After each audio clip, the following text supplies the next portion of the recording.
શું તમને ખબર છે કે આ મંદિર કોઈ માણસે નહીં પણ સ્વયં પોતે વિશ્વકર્માએ એક જ રાતમાં નિર્માણ કર્યું છે? હા, સાચું સાંભળ્યું તમે. હું આજે આવ્યો છું શામળાજી મંદિરે અને આ મંદિર થળ 1500 વર્ષ કરતાં બી વધારે પ્રાચીન છે.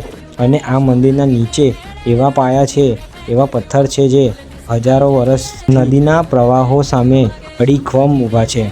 અને કહેવામાં આવે છે કે સદીઓ પહેલાં જ્યારે વિદેશી કૌરવો આ મંદિરને તોડવા માટે આવ્યા ત્યારે મંદિરની કોટણીમાંથી અચાનક ભમરાઓનું ટોળું નીકળ્યું અને ડંખ મારીને ભગાડી દીધા. કહેવામાં આવે છે કે નીચે ગુપ્ત ગોયરો છે જે દેવની મોયરી જોડે જોડાયેલું છે. અહીંયા મહાભારત ને રામાયણ અને અલગ અલગ ભગવાનના સુંદર કોઠણી કરેલી છે જે મંદિરની શોભા વધારે છે.